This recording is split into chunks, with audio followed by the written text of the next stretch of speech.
Buenas tardes a todos. El día de hoy yo les voy a platicar el tema de estructura y clasificación de los virus y vamos a tomar en cuenta los aspectos de ácidos nucleicos, proteínas estructurales y no estructurales, glicoproteínas y lípidos. Bueno, hablemos de las características primarias que se utilizan en la clasificación a partir del ácido nucleico. De acuerdo a su genoma y estructura, se puede clasificar en dos tipos, ya sea DNA virus o RNA virus. Este genoma puede ser monocatenario, bicatenario, circular o lineal, segmentado o no. Y bien, el tipo de ácido nucleico, el número de cadenas, su tamaño, son algunas de las principales características para clasificar a estos virus en sus respectivas familias. Aquí una observación muy importante es que el DNA virus o los virus con DNA van a ser de un tamaño mucho más grande que los RNA virus. Esto en su genoma. Como podemos ver aquí, el genoma DNA puede variar entre 3.2 pares de kilobases hasta los 375 pares de kilobases, mientras que los RNA, en cuanto al tamaño del genoma, puede ir desde los 7 pares de bases o hasta los 30 pares de bases, como el ejemplo de los coronavirus. Bien, como podemos ver aquí, estas imágenes son algunos ejemplos de los virus que infectan a los vertebrados. Esto de que observan aquí de DS y SS, bueno, significa que es bicatenario o monocatenario. Y bueno, en el DNA virus, pues tenemos algunos ejemplos de los dos, como el herpes viridae. En los de monocatenaria, pues tenemos el parvoviridae y circoviridae. Y bien, RT significa que va a ser retrotranscripción, como el caso del hepnadavirus. Ahora en los RNA virus también tenemos la misma variedad, en sentido bicatenario, monocatenario. Y una observación importante aquí es que existen, aquí como pueden ver, hay una flechita de menos y aquí abajo una flecha de más. ¿Esto qué significa? Pues que hay dos tipos de RNA virus. Eso significa su sentido. Y bien, el que es sentido positivo va a ser infeccioso y la molécula funciona como un RNA mensajero en la célula infectada. Y bueno, ya sabemos que el RNA mensajero es una copia del DNA y va a ser el encargado de llevar las instrucciones para la replicación de los virus.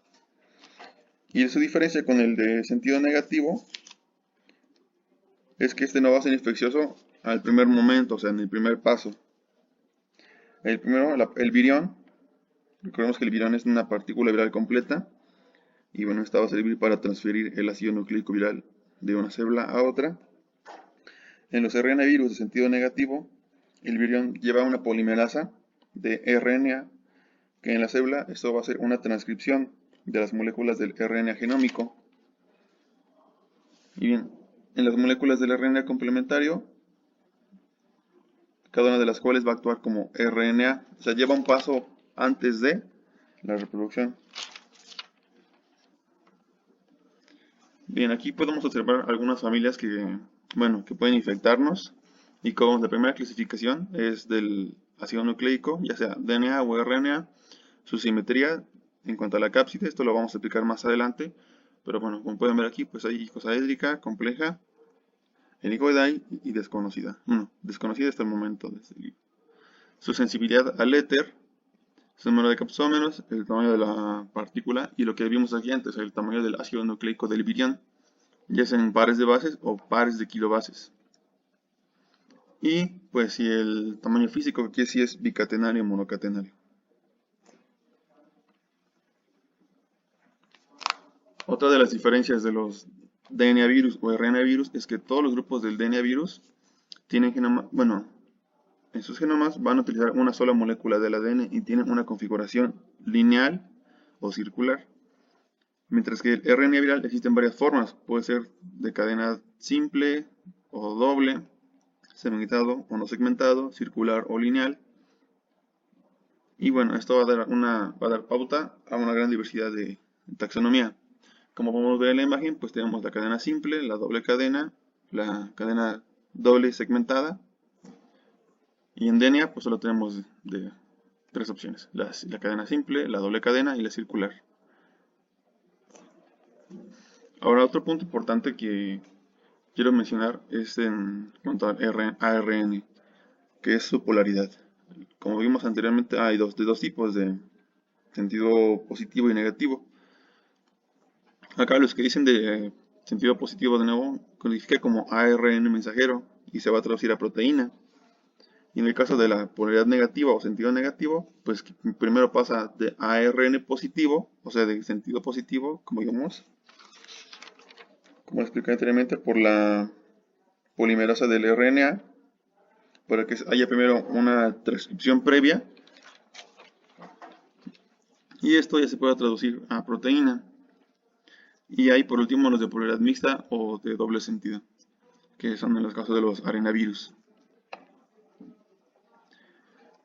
Ahora de las proteínas estructurales, pues su principal objetivo es facilitar la transferencia de los ácidos nucleicos virales de una célula a otra, bueno, de la célula hospedadora a otra. Estas tienen la función de proteger el genoma viral contra la inactivación por nucleasas, participan en la unión viral a las células susceptibles y proporcionan una simetría estructural de la partícula viral. Estas, la mayoría, se encuentran como componentes de la cápside y de la envoltura viral. Como vemos aquí, esta es una membrana plasmática. Esto es una célula del hospedador. Primero estábamos aquí la nucleocápside. Y aquí afuera está la proteína vírica. Estas proteínas se añaden primero y posteriormente, cuando la nucleocápside ya va viajando para unirse a la membrana, se le van a añadir estas proteínas. Para que finalmente, como vemos aquí el virión, ya esté una partícula completa con sus proteínas ya colocadas en la membrana. Ahora, aquí dice que siempre hay proteínas virales glucosiladas. Esto, como vemos aquí, protruyen a través de la envoltura y se exponen a la superficie externa de la partícula viral. Y hay las no glucosiladas, que son de origen viral, pero van por debajo de la envoltura. Y estas van a tener la función de mantener unida la partícula. Hay prácticamente dos tipos de estas proteínas estructurales, que son las de superficie y las internas. Las de superficie constituyen los capsómeros y plepómeros, que son proyecciones de la envoltura, glicoproteínas, por ejemplo la hemaglutinina y neuraminidasas, como vemos aquí. Estas también nos van a servir como determinantes antigénicos para despertar una reacción inmune. Y las internas, que son las ubicadas, pues como su nombre lo dice, en la cara interna de la envoltura y entre las capas de los capsómeros dentro del centro del virión. Ahora tenemos las proteínas que no son no estructurales. Estas pues también se codifican por el genoma del virus y se expresan en las células infectadas. Pero estas, como vemos, pues por su nombre, no participan en la estructura, sino que son más bien de replicación, o sea, en procesos de ensamblajes de los viriones. Estas, como dicen, tienen funciones importantes que afectan el proceso de la replicación en sí. Ahora, durante el ensamblaje del virus, estas se van a encargar de los replicones, de la inmunomodulación y la transactivación de los genes codificadores de las proteínas estructurales virales. O sea, su participación juega más un rol dentro de la replicación de la misma información que en la estructura. Ahora vamos a hablar un poco de las glicoproteínas y lípidos, que estos también van a formar parte de la estructura de un virión. Dice que los lípidos se adquieren cuando la nucleocápside viral forma vesículas a través de la membrana. O sea, tenemos un virión inmaduro, por así decirlo, que está en formación. Y este va a adquirir sus lípidos de parte de las células del hospedero, o sea, del individuo que está infectado. Y bueno, los virus contienen lípidos que son sensibles al tratamiento con éter, por eso vimos anteriormente en la imagen que decía que características de algunos virus que son sensibles al éter y otros solventes orgánicos. Esto indica la pérdida de lípidos y da origen a la pérdida de la capacidad de infección. Y como vemos aquí, esta parte nos dice que los virus que no contienen lípidos suelen ser resistentes al éter.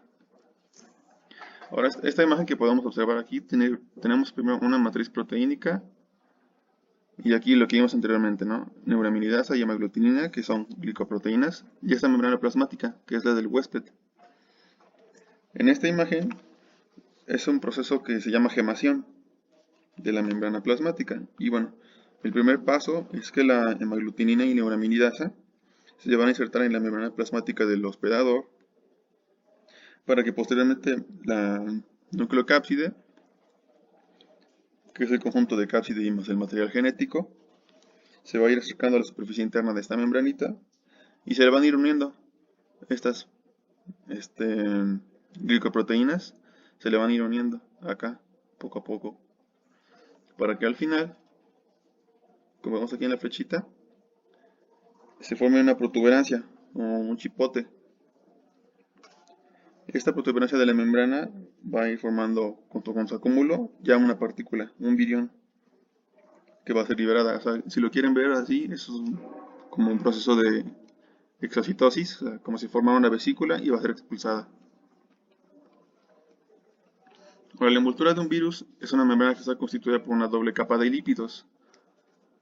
Y esta se va a asociar a las glicoproteínas. O sea, las glicoproteínas son como una parte extra que se va a ir ensamblando aparte. Y como vimos, estas se pueden proyectar como forma de espículas en la superficie viral hacia el exterior, como el ejemplo de acá. Si ven, hemaglutinina y neuraminidasa son como bastoncitos que están alrededor. Las glicoproteínas de superficie del virus son las que se van a tener la función de unir la partícula viral con la célula. ¿Sí? Son las que van a generar que se adhieran, como que se peguen, para que esto haga interacción y se infecte una célula. Y aquí, como menciona, a menudo participan en la función de la membrana con una etapa de la infección.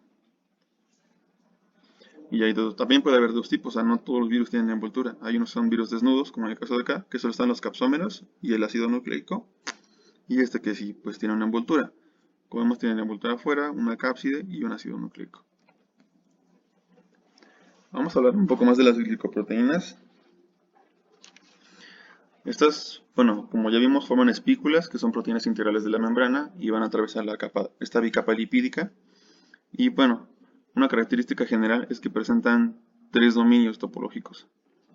Que el primero es un gran dominio hidrofílico hacia el exterior de la membrana, y un pequeño dominio hidrofóbico que, como veis aquí, pues incluye al menos 20 a 27 aminoácidos que atraviesan la bicapa lipídica y van a tener una función de anclaje de la glicoproteína hacia la membrana.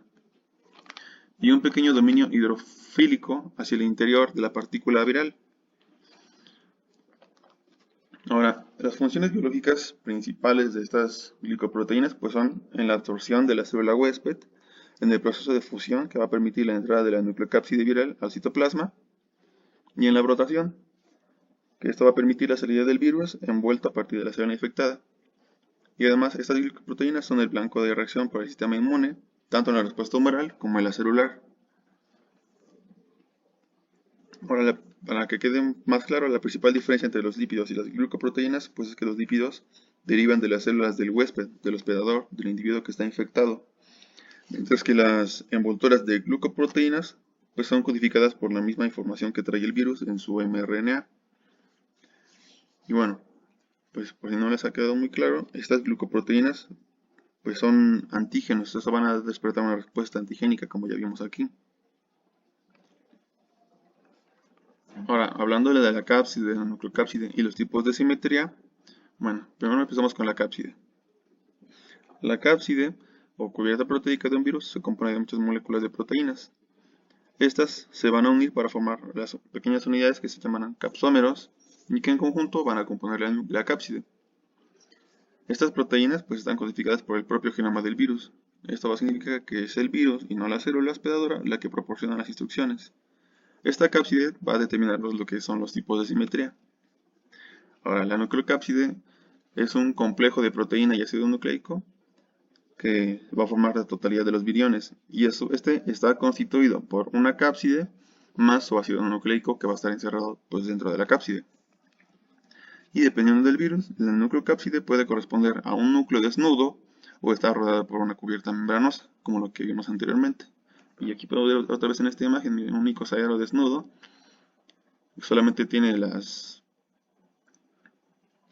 una cápside y esta que ya tiene membrana, la parte de acá abajo, que dice icosaedro envuelto. Esta es la nucleocápside. Como puede ver, la nucleocápside es un conjunto de cápside más el material genético. Aquí, como vamos a poder esta otra parte, es una forma helicoidal envuelta, parece una forma como de viborita. Y esos son protómeros, o sea, son pequeñas proteínas. Estos como hexagonitos, pues son los capsómeros. Y en este caso de acá, esto que parece como una serpiente, como una serpentita, en la imagen que dice helicoidal desnudo, pues esto va a corresponder al ácido nucleico. Y aquí en esta parte de aquí, estos piquitos, como pueden ver aquí, son espículas, son las glicoproteínas. Y lo que está abajo, o sea, estas rayas pequeñas que pues no se notan tanto, son el envoltorio, son los lípidos que van a formar nuestra bicapa. Ahora, en los tipos de simetría, pues bueno, la simetría no es más que la forma que adopta un virus en el espacio y esta va a estar dada por estructuras de la nucleocápside, ¿sí? Como podemos ver aquí, de nuevo la nucleocápside, esto es un desnudo o si va a tener una capa, que es una envoltura. Vemos aquí otra vez esta envoltura, aquí una envoltura. Y bueno, existen básicamente tres formas, que es la icosaédrica, la filamentosa y la cabeza cola, aunque también hay una otra cuarta que se llama compleja, pero ahorita les muestro un poco más detalle acerca de eso. La icosaédrica, pues como su nombre lo dice, son icosaedros regulares, como polígonos de 20 caras, perdón, triangulares y 12 aristas. O sea, estos siempre van a tener forma o de hexágonos, pero bueno, en 3D. Como podemos ver aquí, esta imagen es un ejemplo de un icosaedro desnudo. En esta imagen de la parte izquierda de abajo, esto es un icosaedro desnudo. Tiene sus capsómeros, tienen aquí el material genético dentro. Y este que es un envuelto, o sea, puede haber de ambos. Comúnmente, estos icosaedros los vamos a ver en sus imágenes microscópicas, pues no se van a ver exactamente así algunos, a menos que se utilice otro tipo de técnicas. Siempre se van a ver como por su envoltura, es lo que les va a dar forma como de pelotita. Y estos de icosaédrico, pues